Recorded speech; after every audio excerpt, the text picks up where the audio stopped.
Well, hello, good morning, afternoon, and perhaps even evening to some of our viewers out there. Welcome to Rebel Roundup, our daily news and opinion show where sometimes we are painfully live. And today I am your host, Tamara Ugolini, and I'm joined by my co-host, friend, and colleague, Tamara Lich in Saskatchewan. Tamara, how are you doing? I'm doing great. And I'm actually in Alberta, not Saskatchewan, Sorry, but close enough. I get you and It's Lich okay. confused sometimes, geographically speaking.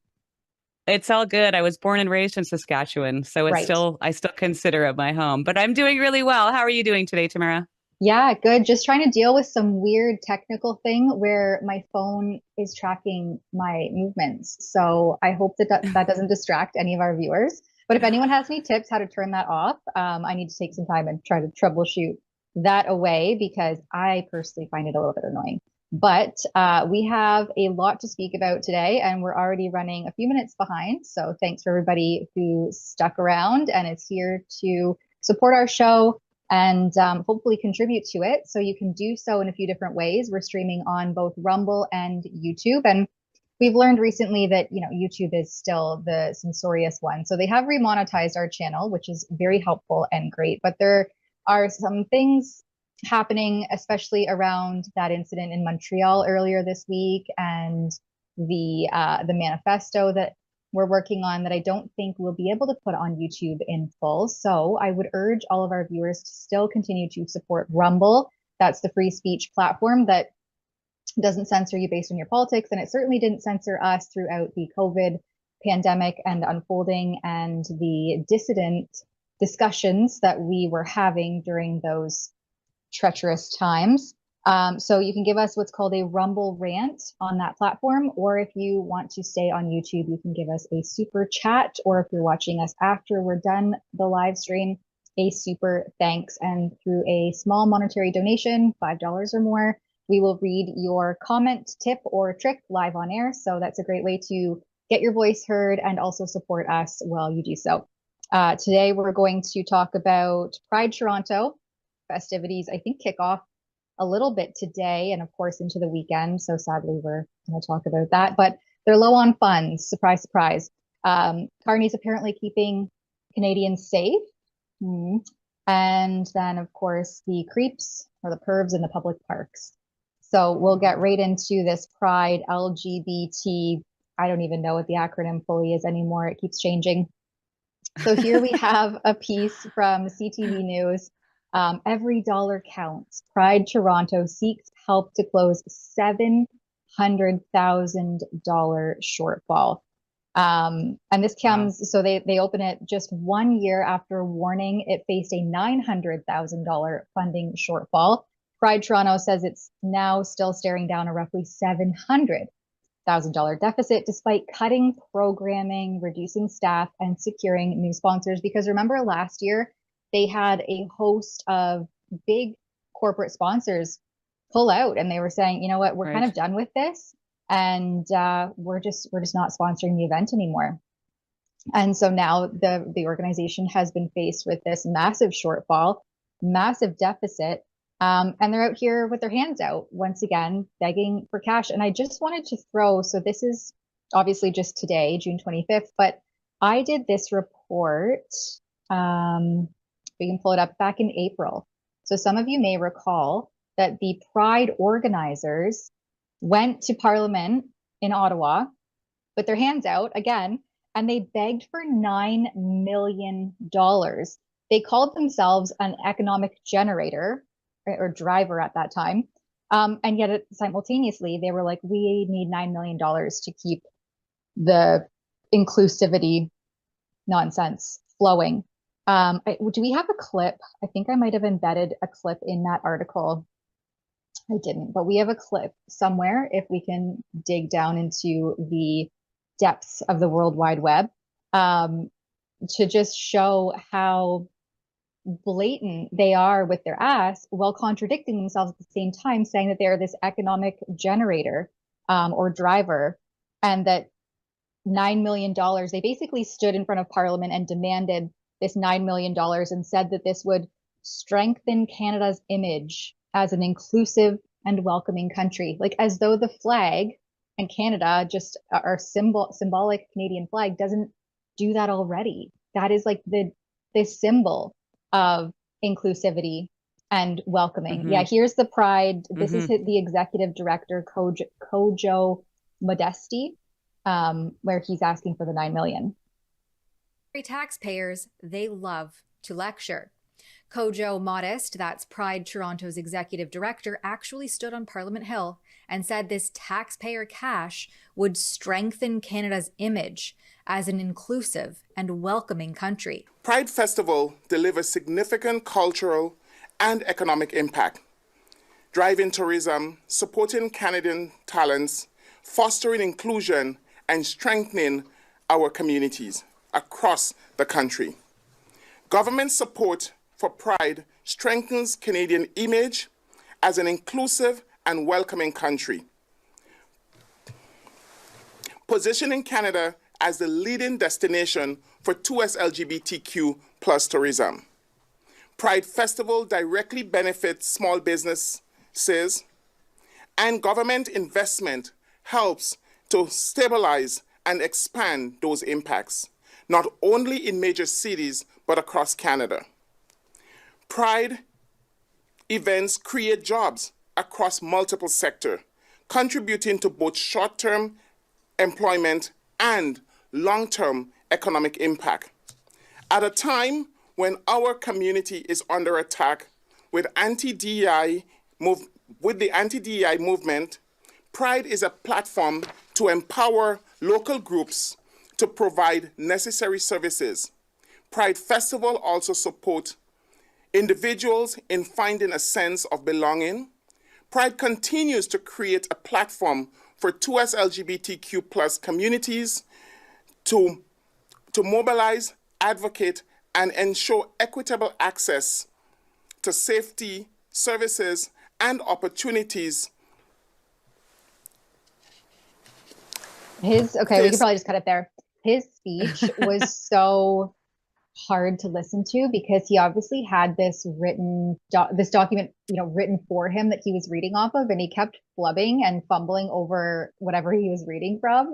So I don't know what happened there, but he obviously doesn't feel very strongly about whatever words he was speaking because they weren't written by him, and he couldn't even read through it without fumbling and tripping over himself. $700,000 is a lot of money. And $9 million is a lot of money. What are they doing with it? Right. Especially, like I said, they called themselves this economic generator, and, that they drive all this prosperity during the Pride festivities. And so then why can't they pay for their own parade? Right. They have a massive deficit every single year that's only grown with sponsors pulling out recently. And, does it perhaps have anything to do with how perverted the Pride Parade has become in recent years? I mean, I'm no stranger to Pride events. I lived downtown Toronto. I went to one of the most woke universities you could imagine in the city's center. I had my fair share and have still my fair share of gay friends, and went to my fair share of Pride parades. And they have just become increasingly perverted over the years. I mean, there was always a subsect of people who, took things a little too far and were weird, but it seems to be like embraced and celebrated now, rather than people going like, oh, that person maybe shouldn't be like fully nude in the street. I'm just looking, I put they're a compilation really pushing to the extremes. Yeah, and I put a compilation video somewhere. Oh, maybe it got removed because I forgot to blur out the very last guy's parts. So it might have actually been removed, but it might still be on my Instagram account, where people are like, oh, there's no public nudity at this event. What are you talking about? You're just a transphobe and a bigot. Because these events, like, I can understand if they weren't marketed to be family friendly, but Right, Pride is exactly. notoriously like, bring your kids, bring your whole family. This is a family friendly event. And then there's dudes just out in the street In with the fetish wangs gear. out, or or just completely nude. And so I put a compilation together of Alexa Lavoie's coverage last year of the Pride Parade, where she interviewed like several different nudist exhibitionists. And so it kind of shut down that discussion pretty quickly that there's no one nude in the street during Pride. And, and then you have all those clips going viral on social media where people are going to the police and saying, hey, I thought public nudity was a crime, but you just give a free pass to this group, during Pride season or Pride month, or it used to just be Pride Day, like the actual parade itself. And the police are just kind of like, yeah, what are we going to do? Yeah. So that's we really live at a time where the law enforcement is very selective about who they wish to pursue and who they don't wish to pursue.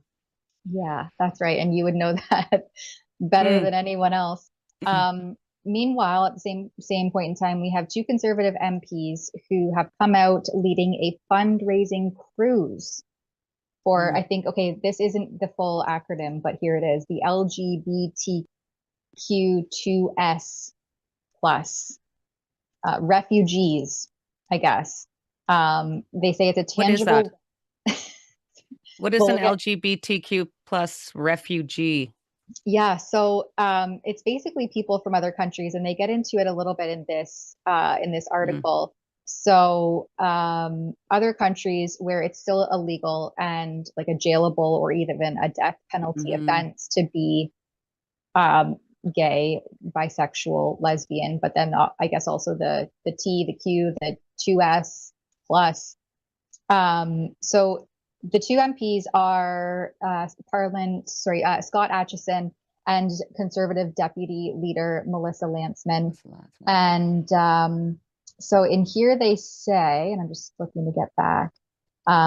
So this is a fundraiser for the Rainbow Railroad.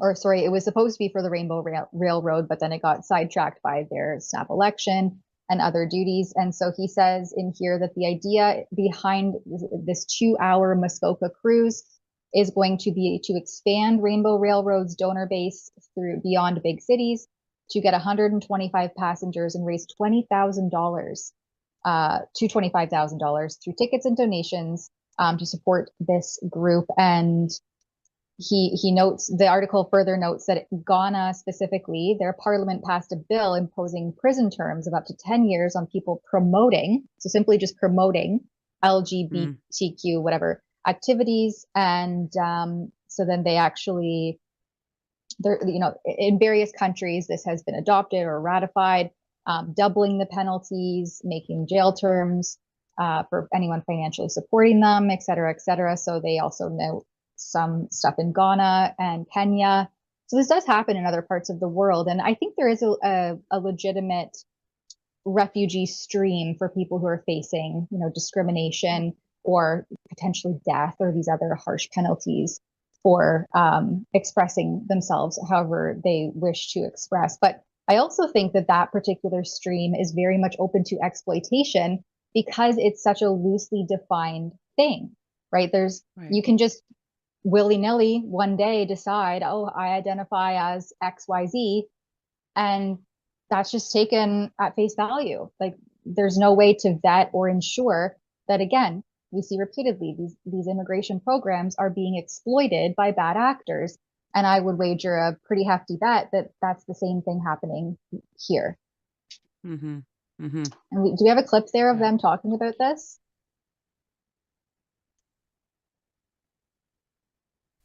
I don't know. I wonder how much. Yeah, here, if we can play this one.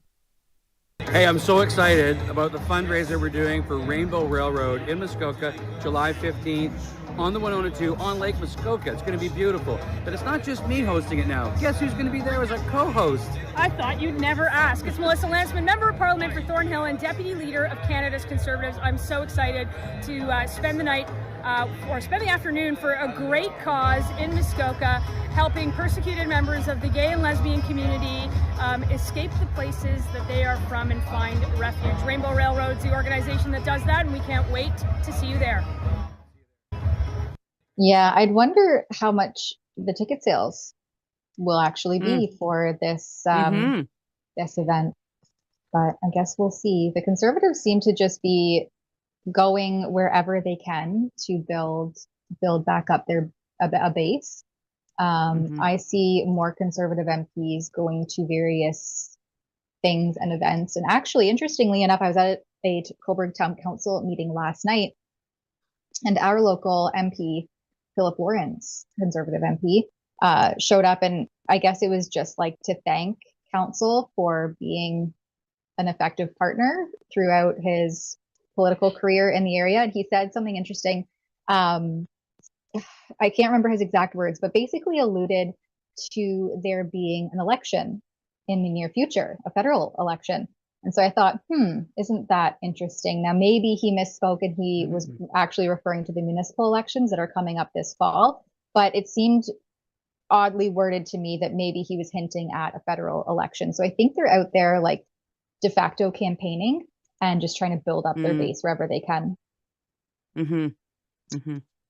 All right. And then we have this other piece just out today from the National Post that said more than 10,000 anti-LGBTQ, so they've eliminated all the other acronym parts, symbols included. There was a 10,000 anti-LGBTQ posts made by Canadians the day after the Tumbler Ridge shooting. A memo said, this was a memo for Prime Minister Mark Carney. And without getting into the weeds of this National Post article, I would say that the majority of posts aren't necessarily anti-LGBTQ, whatever, but noting the mental afflictions that often coincide, those comorbidities that go alongside people who identify as whatever you may be. And the fallout or the repercussions of that being untreated in the situations where there are school shootings. I mean, the vast majority of them, the data shows, are people who identify as not whatever gender or sex they say they're assigned at birth. And so that untreated mental illness component needs to be addressed. Like, we need to talk about the elephant in the room here. We can't be sugarcoating this and using flowery language. This needs to be addressed and talked about so that solutions can be found. And I think that's what you're seeing in some of these discussions. And then anything that doesn't affirm that mental illness is just framed as being anti-LGBTQ or transphobic or bigoted or hateful, whatever you may be. But I think caring that there are a section of the population that deal with these mental afflictions, that actually is compassion, because it's not just compassion for that individual, but it's compassion for all the people around them that obviously end up taking the hit for their untreated illness. Yeah. Well, I mean, we need to be able to have these kinds of conversations, and it is a little bit disconcerting now that C9 has passed.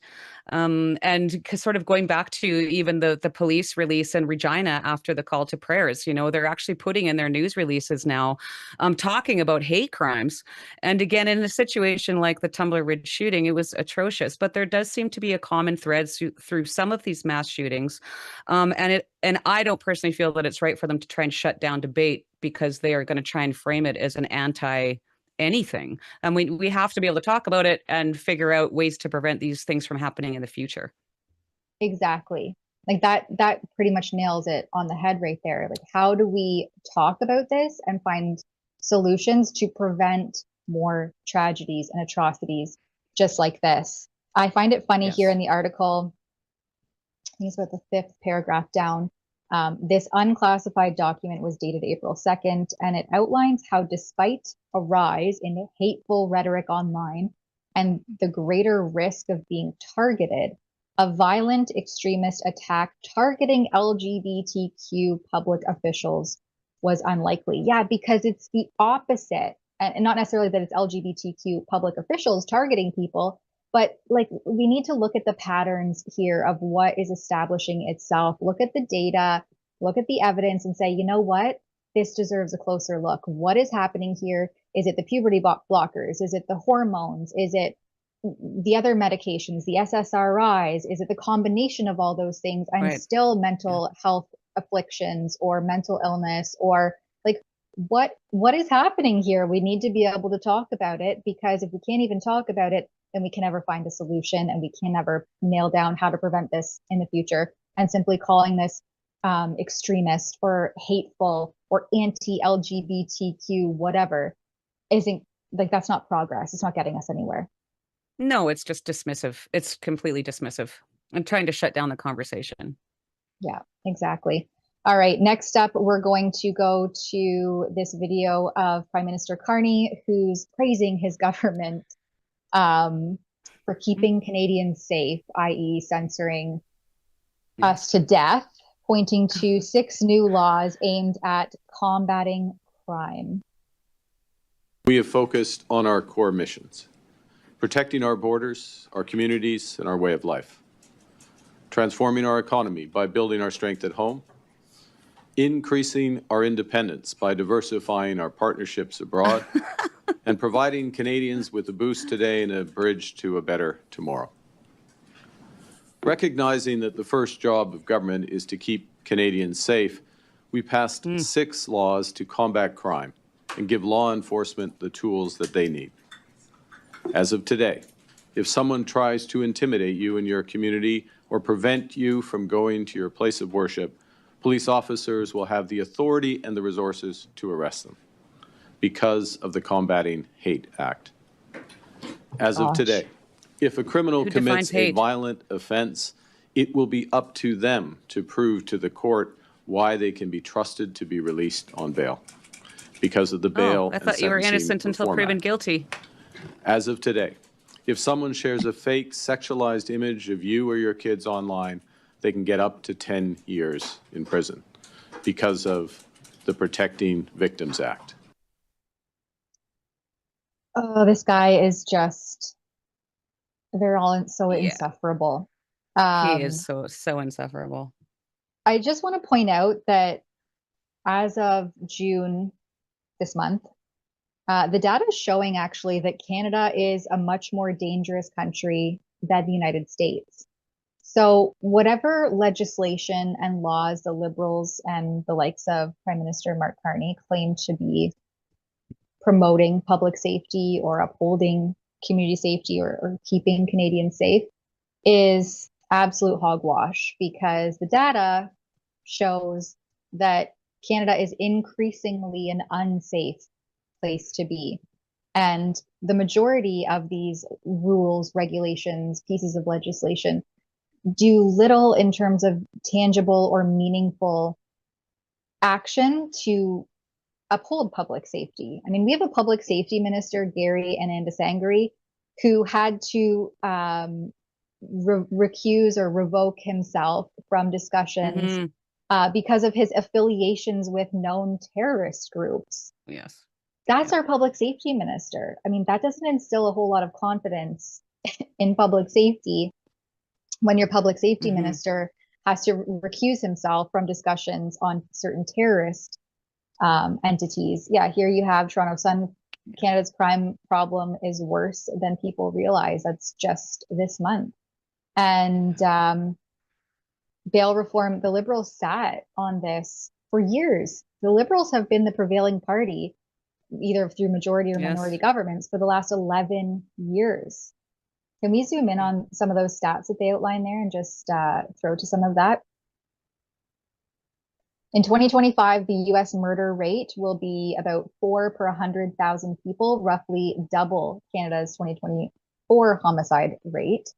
But homicides represent only a tiny fraction of violent crime. In 2024, murders accounted for 0.21% of violent crimes in the United States. And in Canada, according to Stats Canada and the 2019 General Social Survey, homicides represented only about 0.22% of total violent crime.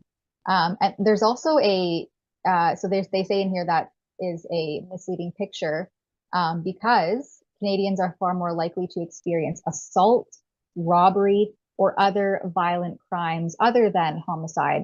Yet the public debate and media coverage often ignore those broader measures. And I think that's true also for gun-related crimes, despite Canada having like the world-class gun registry, running all these names through the RCMP database every single day, a bunch of legislation in place for various gun control measures. We still have a high rate of gun and firearm related crime in this country. using the very weapons the liberals have banned and say will prevent this gun crime. So, you know, these politicians just talk out of both sides of their mouth, and sadly, people eat it up without checking their facts. They do. And let's not forget that we already have all of these laws in place that they're not enforcing already. So now we have a prime minister that's bringing in even more laws, you know, that are dubious. I mean, like I said, who gets to define who defines what hate is? And how do you decipher what hate is versus like strong dislike or disdain? You know, it's quite concerning. And like I said, especially because we're seeing that there still is laws in place to combat a lot of this stuff, and they're not being enforced as it is. Yeah, exactly. And bail reform is like the largest one there, right? Now I think it was just last week that they re-implemented or undid their previous bail reform that Justin Trudeau put into place. And it's just like several years too late, right? Why couldn't you have listened to Canadians 6 years ago or police or organizations or police services boards who were saying, this is the problem. We're just pushing a bunch of pens on paper, doing all the work on the front lines, only for these creeps to be released within a few hours in some instances. And then they're lost on the streets and they reoffend and reoffend and reoffend. And it's the same cycle over and over again. I mean, people have been flagging this for years. But that's the pace of the bureaucracy, I guess, as well. And when you're an out of touch liberal ivory tower dweller, you can afford to just ignore the reality on the street, which seems to be increasingly the issue happening. I wanted to welcome Darian Provo 9335 to a partial premium membership. That's awesome. And then maybe we'll take a quick halfway through the show ad break now, and we'll come back for more. For generations, many Canadians have preserved more than just firearms. Many of our men and women They've preserved history, tradition, competition, memories. But under Trudeau, and now Carney, heirlooms, estates, collectibles, and competition firearms now have to be surrendered and destroyed.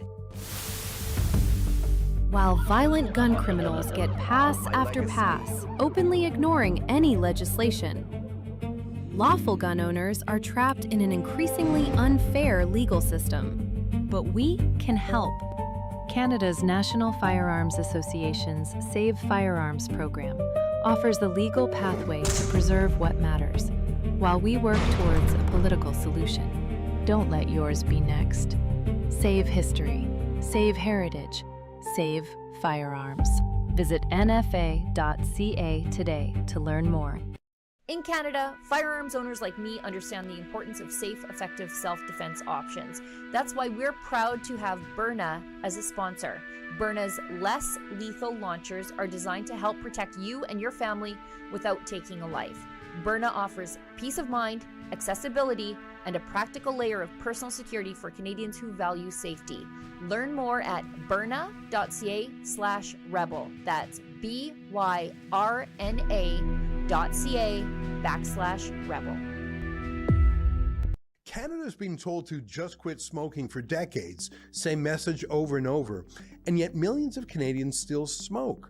So let's ask a follow-up question. For those who don't quit, what about change?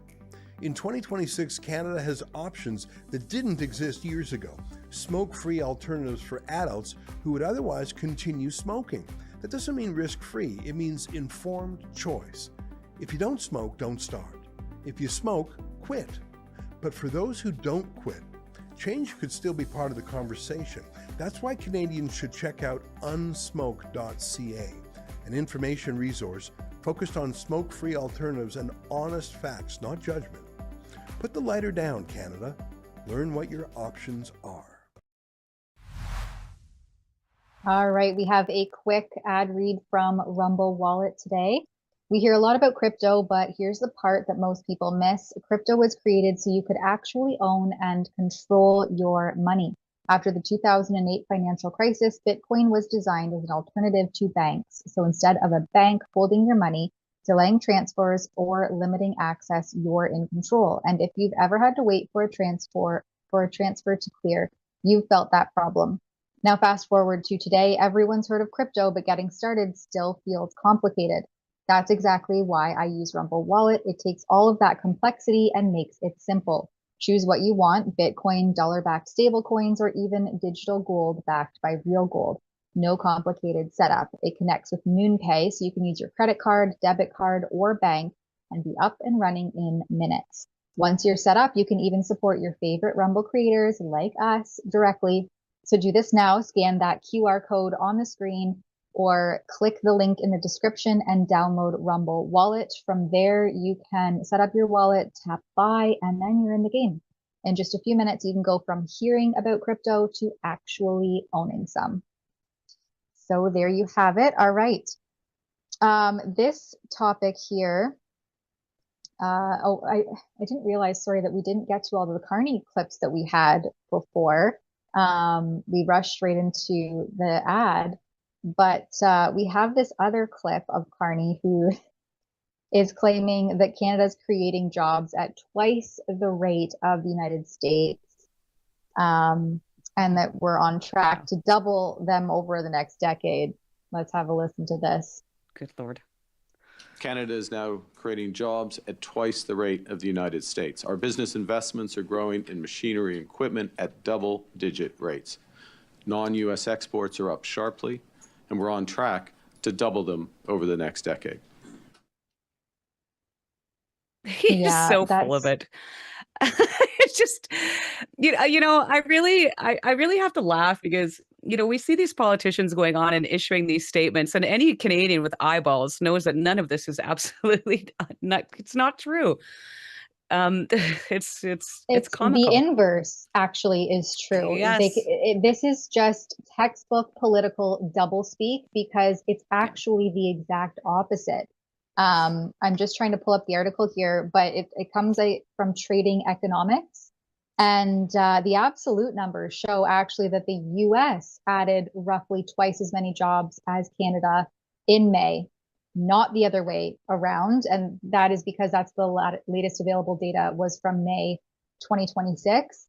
Because Canada also had a net loss of about 112,000 jobs in the first 4 months of this year, right? That we heard that in the news. It's like all of a sudden, this is no longer true, and we must just take Carney at face value and eat up every word that he says. In the United States, they have an unemployment held steady for them around 4.3%. But I don't even remember what our current unemployment rate is in Canada. It has to be higher than that.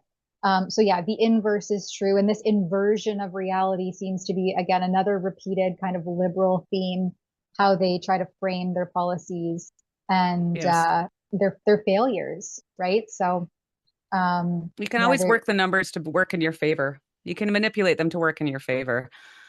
And I just, you know, I can't take anybody seriously that can't stand up straight. I don't know if you saw when he was down, I think it was at the G7 when he was meeting with, you know, all these dignitaries, and he's all hunched over like Mr. Burns. You know, just stand up straight for Pete's sake. You're representing a country. I was going to say Mr. Burns. He actually, his posture reminds me exactly of Mr. Burns. We need a side by side. I just can't. I can't take somebody seriously that has such horrible posture. Yeah, and Mr. Burns is really a financial weasel, right? And so the persona and the body structure, they're lining up for me. We have this next. Is this I don't know if this is a clip or just a written post on X. I have a bit of a lag here, so I'm just loading it up. This is the Council on Foreign Relations. Okay, it is a clip. And so it's saying that when Carney said that the middle powers should get together, it's a fantasy. Yeah. When Mark Carney said, you know, the middle powers should get together, it's a fantasy. They did that. It's called Europe. You know, and it is hard to go to a CFR event these days where Europe doesn't get dumped on, I'm afraid. But Europe, but this is a serious problem. The GDP of Europe has gone from 90% of America to 70%. And at the current, and our views will probably continue to erode over time because high taxes, I'm not against social safety nets, and we should probably talk about that a little bit too, but they're too high and effective in a lot of countries. They have 100% debt to GDP also, but growing slow is much worse with 100% debt to GDP than growing fast. And they're kind of anti-business, poor tax structures that stop investment. Capital formation generally drives growth. A lot of that capital is moving here. Like here's some big numbers for you. Our stock exchange is worth, I think, 60, maybe 70 trillion today. Deutsche Börse, 3. The FTSE at UK, 4. The French one, 3. And that is serious stuff. And there's not a deep recognition. So Mario Draghi wrote this great report. That is what they need to do. Have a real European Union, open trade services to everyone in there, have a big common market, have a growth strategy and policies that can drive growth, and we should help them. Yeah, that's Jamie Dimon, the chairman and CEO of JP Morgan Chase. Carney knew that. He saw the writing on the wall that businesses were moving to the U.S. because he moved his own business to the U.S. back in October or November of, that was 2024, I suppose. So before he was elected or sneakily kind of appointed as prime minister. And then they went right into that snap election, and he's been prime minister for just over a year now. And so, he moved Brookfield's head offices into the U.S. because, everyone who was involved economically could see the writing on the wall that was happening. I find it really interesting also that this CEO doesn't mention mass immigration at all. And what's happening in Europe is only, we're having the same kind of trickle effect here in Canada. They're about a decade more into the immigration crisis than we are. But that needs to be spoken about because those social safety nets are being exploited and perverted to support mass migration into this country by people who are not skilled laborers, are not the surgeons, are not the doctors and the nurses that you were promised would come from opening these floodgates. No, instead, there's been a massive strain on those social safety nets funded by taxpayers who have lived in this country and paid into that net all of their lives, who are being sidelined from that same social safety net. The people who just arrive are able to take full advantage of. And we see that that's being exploited and taken advantage of. And people, no one's talking about that and the repercussions of those failed migration policies that dwarf historical averages. We used to have a world-class immigration system, and that's been ripped to shreds by the Liberals the last 10 years. And primarily the last 4 to 5. The numbers have just absolutely surged. Actually, I was going to do a report on this, but honestly, I have all these little things. I'm like, I have to report on that. I have to report on that. But there's so much to cover that there's just no way we could tangibly get to everything in a day or a week. I have a hard time keeping up as it is, but there's this website. I'm going to share a link here. It's called Canadian Immigration Statistics, and it's immigrationstatistics.ca. And it's just made by a regular old, interested in the public space Canadian who takes the data published by Immigration, Refugees, and Citizenship Canada, because they only publish the data as spreadsheets or CSV files. And so they don't actually break down or chart out any of these graphs. So it took some random person who was just interested in this data and to actually see it on a graph to take that and publish it for public consumption, because holy, those numbers, that data there is look at that surge, 2020 and then 2021, 2022, boom, double. So, and when I say dwarfing historical averages, you can look back the last, 25 years, what those historical averages looked like, and then boom, dwarfed. Scroll down again. And it's mass immigration with no integration either, right? Well, and those social services, the housing, the healthcare, the schools, none of that infrastructure stayed on par with this kind of population growth. I mean, this is massive. Yeah. And then, you know, when you factor in that Ontario, for instance, receives over half of all immigration levels to the entire country, half of them end up in Ontario, and specifically in the GTA, the Greater Toronto Area.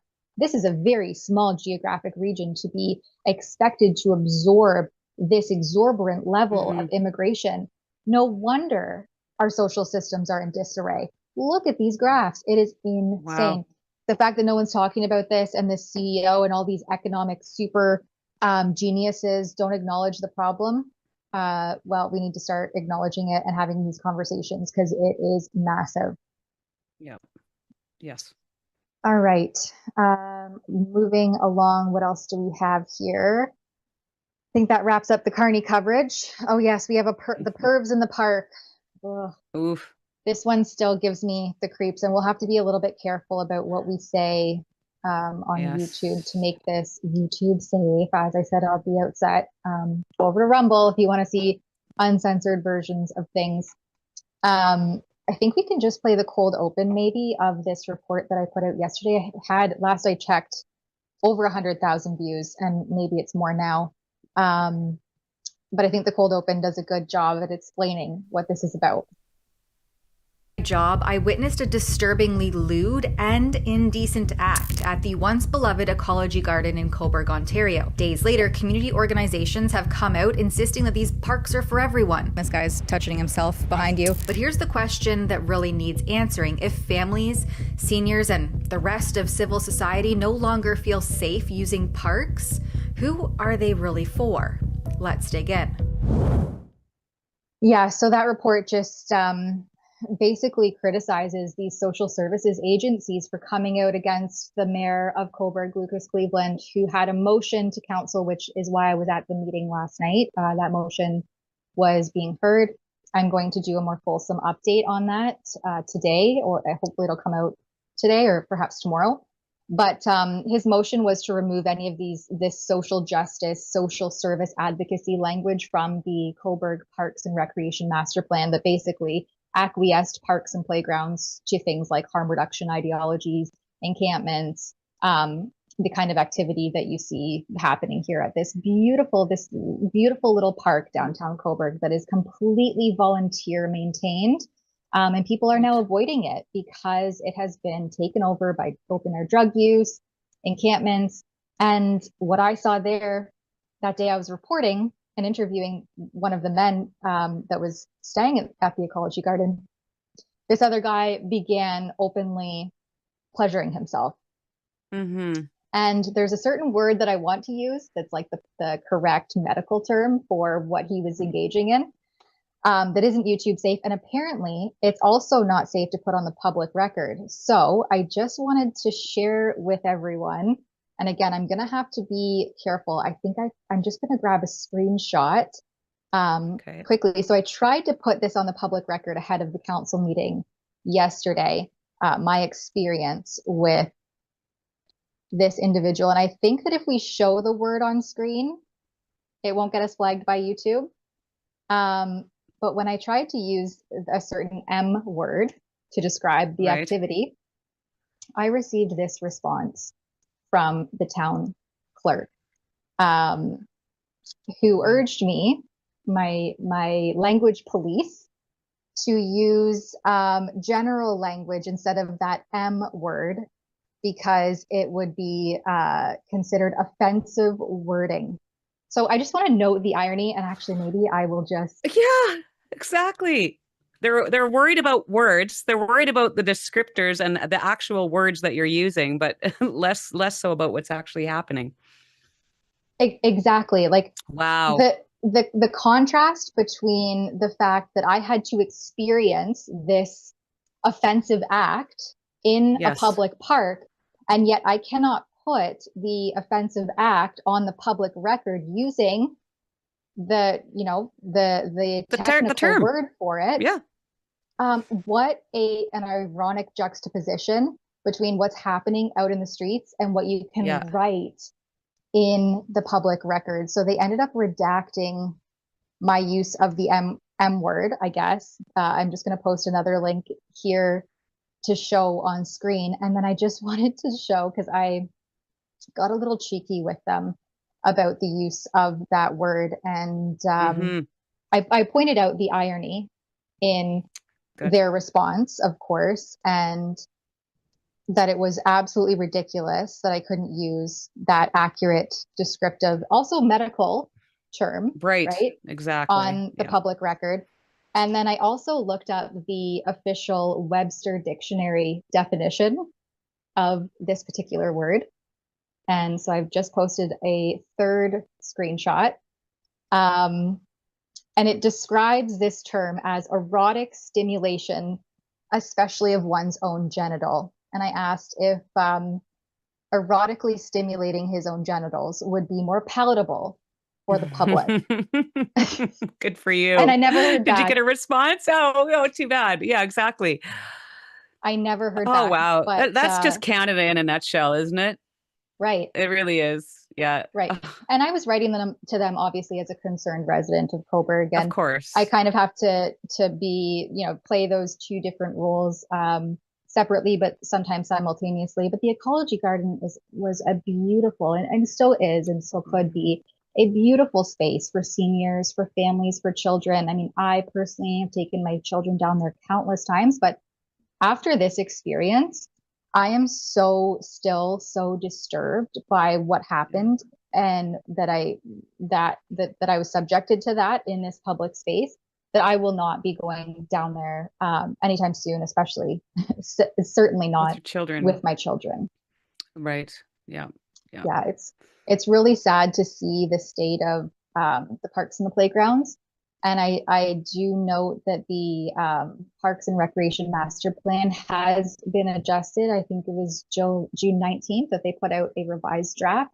I've dug through that. I do have a report, mostly scripted, to bring to the public on both the motion and the council meeting last night, and kind of breaking down the differences in that first draft and the language that they were using, which basically promoted non-stigmatizing language on parks signage. It was absolutely absurd. And so many people, the amount of community pushback was so massive that they actually voted unanimously in favor of the mayor's motion to remove any of that advocacy language and social service, social justice verbiage from the parks master plan, because housing, it has no place in our parks, right? Let's use our parks and our playgrounds for their intended purposes.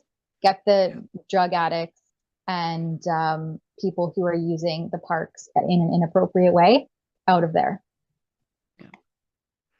I think that's a very reasonable, rational approach to take.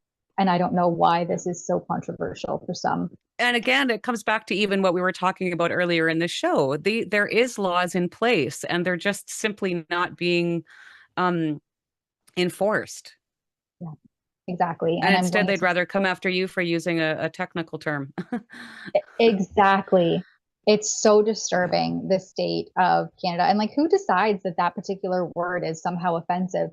And I mean, I had to experience that in person in the public park, and I can't put it on the public record on paper because it's too offensive. Well, what was it like experiencing it firsthand? Come on. Right. Absolutely absurd. Yeah, exactly. And who is it offending? Exactly. Who is it offending? Again, it's like another situation where it's the perpetrator that's actually being protected by this. Yeah.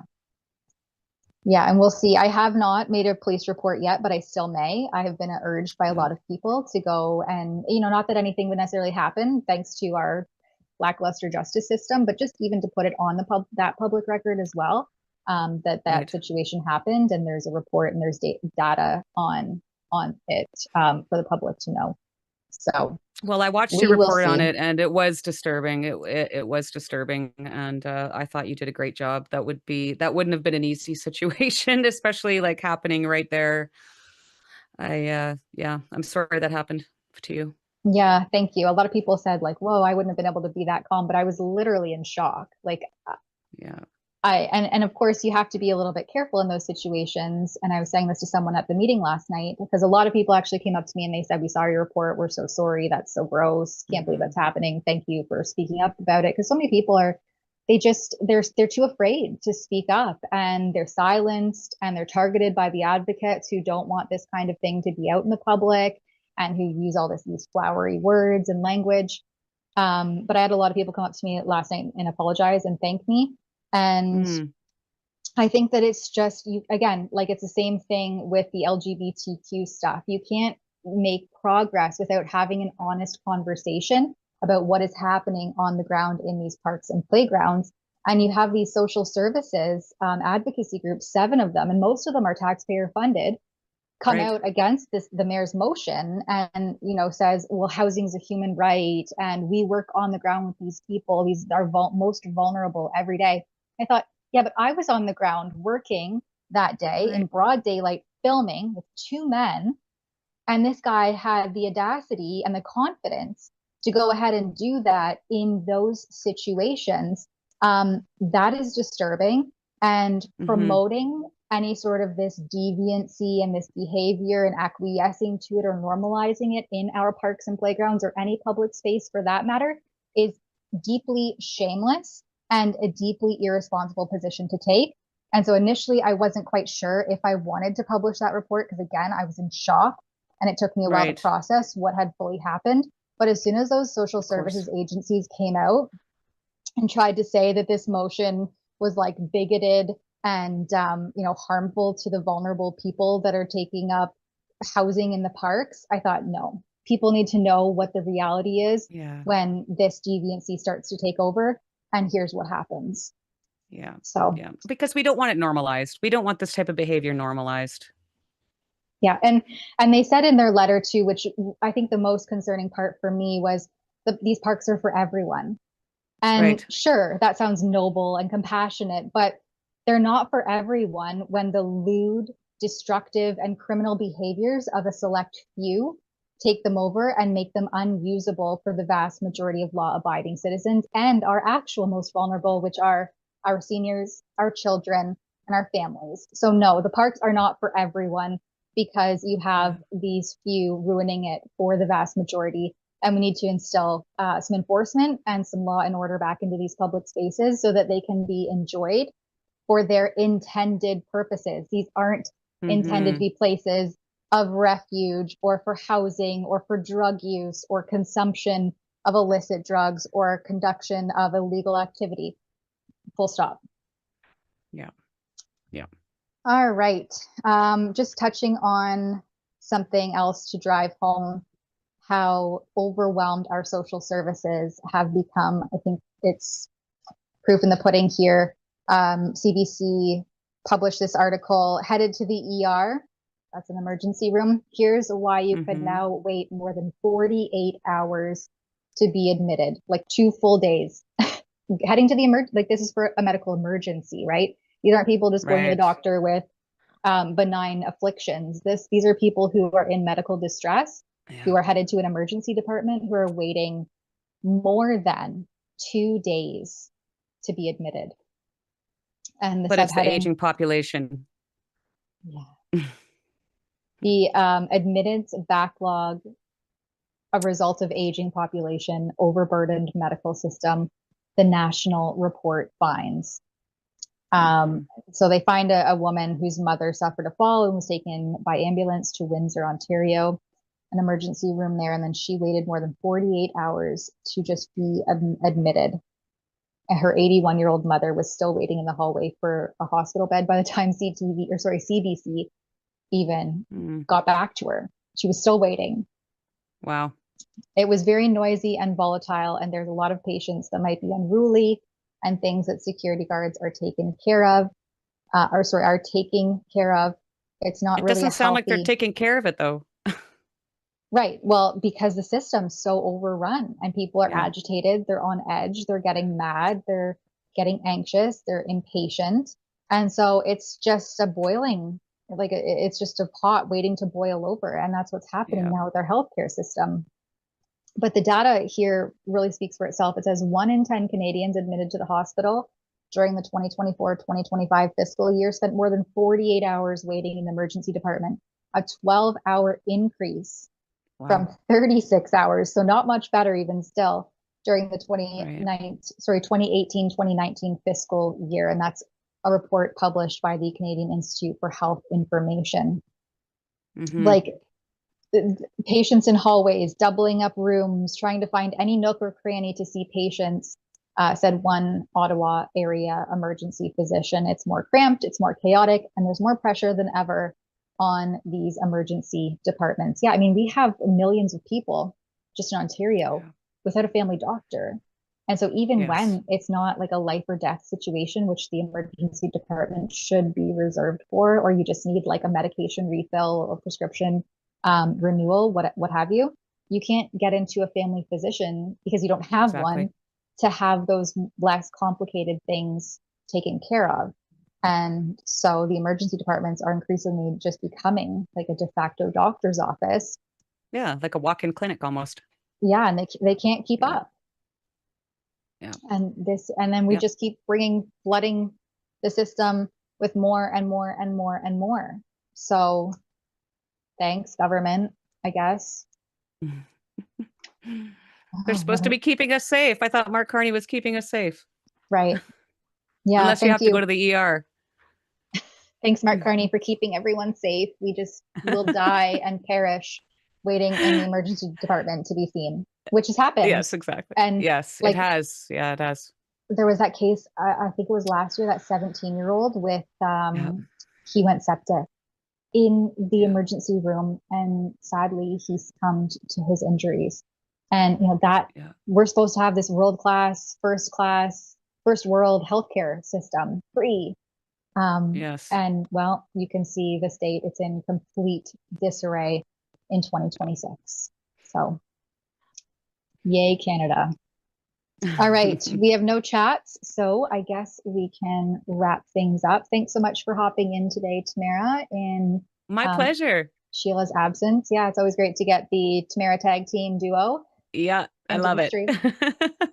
Yeah, me too. Thanks everybody for joining us. Thanks to all of the staff that make sure that this stream is even possible, that all the links are available, that we can queue up all of the references that we're making as we're live, and all the moving parts flow as smoothly as possible. We'll be back tomorrow, same time and place from 1 to 2 p.m. Eastern, so come back then. And until that time, stay sane and question everything. You know, folks, in my many years of reporting for Rebel News, I've covered corrupt politicians, rogue bureaucrats, and even parking enforcement officers who'd rather take a nap than write some tickets. But I have to say, this is a first. Apparently, I'm now available as a gift. Rebel News has launched something we're calling shoutouts. Here's the idea. You pick your favorite Rebel News journalist, maybe that's yours truly, or maybe it's someone else, that's okay. I won't take it personally. You tell us who the message is for, what the occasion is, and any details that'll make it feel personal. A name, an inside joke, a few things we should know about them. The more info you give us, the better the video. We'll record a selfie-style video and deliver it straight to your inbox within 3 business days. Birthdays, graduations, anniversaries, retirements, Father's Day, Mother's Day, Christmas, you name it. Messages are available in 30, 60, and 90-second increments, starting at just $100. Need it fast? Add 24-hour rush delivery for an extra $50. And every dollar you spend goes directly toward supporting Rebel News and our independent journalism. No government bailouts here, no corporate strings, just Canadians helping Canadians to keep telling the truth. Give the gift no one saw coming. Visit rebelnews.com/shoutouts. That's rebelnews.com/shoutouts to make your request today. I will be waiting.